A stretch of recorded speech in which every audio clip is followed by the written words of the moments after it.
Welcome to STV. నా పేరు శ్రావ్య. బులెటిన్లో అప్డేట్స్ చూద్దాం. రాష్ట్రంలో ప్రజలపైన వేసిన భారాలు తగ్గించాలని, కూరగాయలు, నిత్యావసర వస్తువులు, వంట నూనె ధరలను పెంచిన విద్యుత్ ఛార్జీలను తక్షణమే తగ్గించాలని కోరుతూ భారత కమ్యూనిస్ట్ పార్టీ మార్కిస్ట్ తిరుపతి జిల్లా కమిటీ ఆధ్వర్యంలో జిల్లా కలెక్టర్ కార్యాలయం ఎదుట ధర్నా చేపట్టి జాయింట్ కలెక్టర్కు వినతి పత్రం సమర్పించారు. సిపిఎం నగర కార్యదర్శి సుబ్రహ్మణ్యం అధ్యక్షతన చేపట్టిన నిరసనలో సిపిఎం జిల్లా కార్యదర్శి వర్గ సభ్యులు కందారపు మురళి మాట్లాడుతూ రాష్ట్రంలో ధరలు ఆకాశాన్ని అంటుతున్నాయన్నారు. రాష్ట్రంలో అధికారం చేపట్టిన కూటమి ప్రభుత్వం ప్రజల బాధలు గాలికి వదిలి అనవసర విషయాలపైన రాద్ధాంతాలు చేస్తుంటుందని, ఫలితంగా రాష్ట్రంలో దారిద్ర్యం, ఆకలి, నిరుద్యోగం తాండవిస్తుందన్నారు. ఇక రాష్ట్రంలో మహిళలపైన ఈరోజు దేశంలో నరేంద్ర మోడీ, రాష్ట్రంలో చంద్రబాబు నాయుడు గారి ప్రభుత్వాలు అనుసరిస్తున్నటువంటి దుర్మార్గమైనటువంటి విధానాలకు వ్యతిరేకంగా రాష్ట్రంలో ఉన్నటువంటి అన్ని మండల కార్యాలయాలు, జిల్లా కలెక్టరేట్ల దగ్గర సిపిఎం పార్టీ ఆధ్వర్యంలో ధర్నా కార్యక్రమాలు నిర్వహిస్తూ ఉన్నాం. వాస్తవంగా ఈ కాలంలో ధరలు విపరీతంగా పెరిగిపోయినాయి. నిన్నటికి చంద్రబాబు నాయుడు ముఖ్యమంత్రి 150 రోజులు పూర్తయింది. ఈ 150 రోజుల్లో చంద్రబాబు నాయుడు ఏమైనా చేశాడు పేదలకు ఉపయోగపడేదనంటే ఈ రోజు దాకా సమాధానం చెప్పలేనటువంటి పరిస్థితి. 64,000 కోట్ల రూపాయలు అప్పు చేసినటువంటి చంద్రబాబు నాయుడు గారు ఏమన్నా ధరలు తగ్గించే పనో, లేదా విద్యుత్ ఛార్జీలు తగ్గించే పనో, ఇంకేదన్నా తగ్గించే పనులు ఏమన్నా చేస్తారనుకుంటే అవి చేయకపోగా బియ్యం ఈరోజు 85 రూపాయలు అమ్ముడుపోతా ఉంది. రాష్ట్ర చరిత్రలో ఎప్పుడూ లేనంత ధర పెరిగింది. కందిపప్పు 95 రూపాయలది 180 రూపాయలు ఈరోజు అమ్ముతున్నటువంటి పరిస్థితి. ఇంకా కూరగాయల ధరలు, నూనె ధరలు, నిత్యావసర వస్తువుల ధరలన్నీ విపరీతంగా పెరిగినాయి. ఈ ధరలు పెరిగినాయని ఏమన్నా మనకు రేషన్ షాపుల ద్వారా ఏమన్నా ఇస్తాడంటే దీపావళికి కూడా ఏమి ఇచ్చినటువంటి పరిస్థితి మాత్రం లేదు.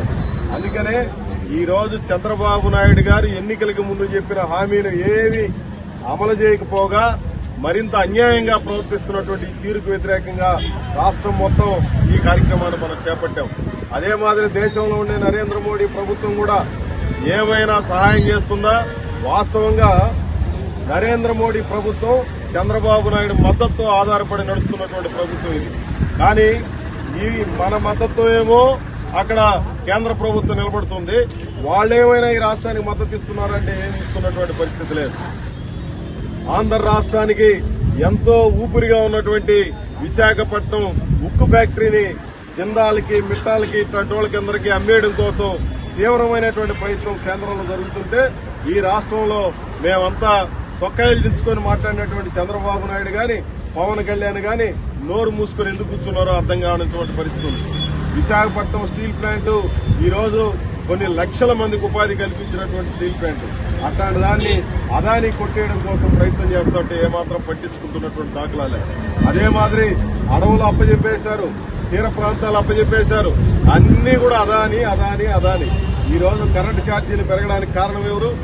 గతంలో ఉన్నటువంటి వైసీపీ ప్రభుత్వం అని చెప్పి పదే చంద్రబాబు నాయుడు చెప్తున్నారు. వైసీపీ, తెలుగుదేశం ఈ రెండిటి పాపాల ఫలితమే ఈ రోజు కరెంటు ఛార్జీలు పెరుగుదల. మనకెవరికి ఇక్కడ ఉన్నటువంటి వాళ్ళకి అందరికీ అర్థం కాల. కరెంటు ఛార్జీలు మనం ఎప్పుడు పుట్టి బుద్ధిరిగిన తర్వాత ఎప్పుడూ లేనంత పెద్ద ఎత్తున పెరగబోతా ఉన్నాయి. కారణం ఏమంటే చిన్నారులపైన అత్యాచారాలు, హత్యలు ప్రతిరోజు పెరిగిపోతున్నాయంటూ ధ్వజమెత్తారు. ఈ కార్యక్రమంలో సిపిఎం జిల్లా నాయకులు S Jayachandra, doctor Sailakshmi, Harinath, Venkatesh, Suman, R Lakshmi, Venugopal, Narendra, Bujji, Satya, Eswari, Karimulla, Balakrishna, Rangaiah, Venkatesh, Chinna, Radhakrishna, ND Seenu, Radha Selvaraju తదితరులు పాల్గొన్నారు.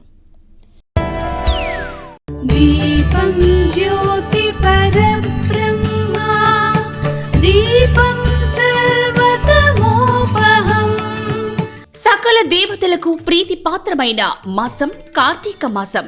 చరాచర జగత్తుకు మూలమైన శక్తి దీపం రూపంలో అభయమిచ్చే మాసం కార్తీక మాసం. మహిళా మణులందరూ మాంగళ్య భాగ్యంతో, సత్సంతానంతో, శాంతి సౌభాగ్యాలతో విరసిల్లాలని కోరుకుంటూ నెల్లూరు రూరల్ నియోజకవర్గంలోని ఇరుకళలమ్మ పాదాల చెంత ఈ నెల 15వ తేదీ శుక్రవారం సాయంత్రం 5 గంటల నుంచి గణేష్ ఘాట్లో జరిగే మహిళల శోభాయాత్ర మహా కార్తీక దీపోత్సవానికి అందరినీ ఆహ్వానిస్తున్నాము. కాశీ, హరిద్వార్, ప్రయాగ క్షేత్రాలలో గంగమ్మ తల్లికి హారతులిచ్చే పండితుల వేద మంత్రాల మధ్య గంగమ్మ తల్లికి కార్తీక దీప మహాహారతిని తిలకించి తరించాలని, కార్తీక మాసం పూజల ఫలితం ప్రతి కుటుంబంలో సకల శుభాలు కలిగించాలని కోరుకుంటున్నాను. ఇట్లు సేవాభిలాషి కోటంరెడ్డి శ్రీధర్ రెడ్డి, నెల్లూరు రూరల్ ఎమ్మెల్యే మరియు సింహాపూరి కార్తీక దీపోత్సవ సమితి. జనసేన పార్టీ శ్రీకాళహస్తి నియోజకవర్గ ఇన్ఛార్జ్ కోటా వినిత తన సొంత ఖర్చుతో గిరిజన బాలికల హాస్టల్కు 6 స్ట్రీట్ లైట్లను వితరణ చేశారు. ఇటీవల గిరిజన బాలికల హాస్టల్ సందర్శించిన సమయంలో అక్కడి సమస్యలు జిల్లా కలెక్టర్, స్థానిక ఎమ్మెల్యే దృష్టికి తీసుకువెళ్లారు. అత్యవసరంగా ఉన్న స్ట్రీట్ లైట్ల సమస్యను పరిష్కరించేందుకు తన సొంత 6 స్ట్రీట్ లైట్లను అందజేశారు. హాస్టల్లో సమస్యలు తెలిపేందుకు వీలుగా కంప్లైంట్ బాక్స్ కు ఏర్పాటు చేశారు. చిల్డ్రన్స్ డే సందర్భంగా స్కూల్ విద్యార్థినులకు స్వీట్లు, చాక్లెట్స్ పంచిపెట్టారు.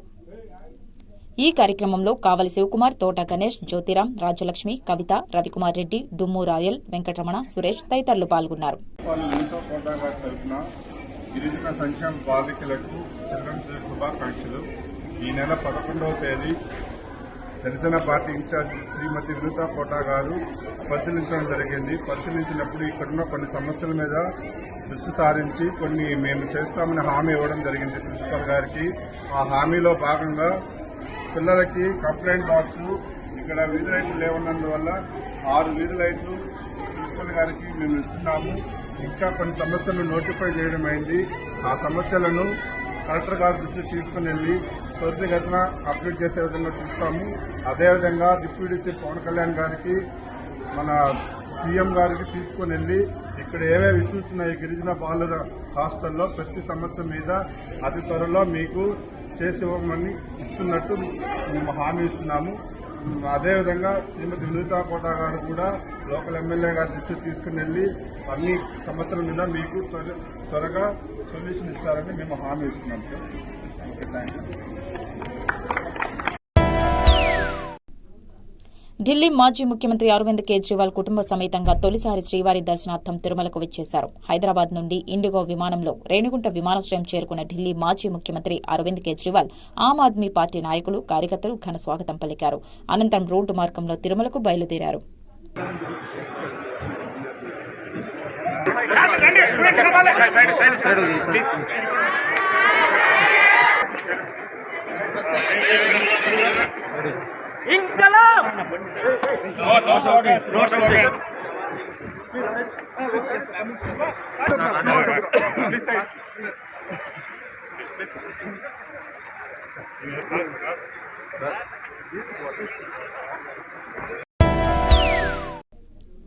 శ్రీకాళహస్తి పట్టణంలోని లాడ్జీల నిర్వాహకులు భక్తులను దోపిడీ చేస్తున్నారని, సేవాభావంతో తక్కువ రుసుముతో వసతి కల్పిస్తున్న తనపై అక్రమ కేసులు బనాయించి వేధిస్తున్నారని శ్రీకాళహస్తి పట్టణానికి చెందిన తిరుమల రెసిడెన్సీ యజమాని పూర్ణేష్ తిరుపతి ప్రెస్ క్లబ్లో మీడియా ఎదుట వాపోయారు. దక్షిణ కైలాసంగా ప్రసిద్ధి పొందిన శ్రీకాళహస్తి పట్టణంలో యాత్రిక భక్తుల సౌకర్యార్థం నడుపుతున్న లాడ్జీల యజమానులు కొందరు మాఫియాగా ఏర్పడి యాత్రికులను నిలువు దోపిడీ చేస్తున్నారని చెబుతున్నారు. పైగా ఎస్సీ ఎస్టీ కేసు బనాయిస్తామని బెదిరిస్తున్నారని, శ్రీకాళహస్తి పోలీసులకు ఫిర్యాదు చేసిన ఫలితం లేదని వారు చేతులెత్తేశారు. అందుకే తిరుపతి జిల్లా కలెక్టర్, ఎస్పీలను కలిసి రక్షణ ఇవ్వాలని కోరామని వివరించారు. ఇవి ఇప్పటివరకు ఉన్న bulletin updates. Keep watching STV.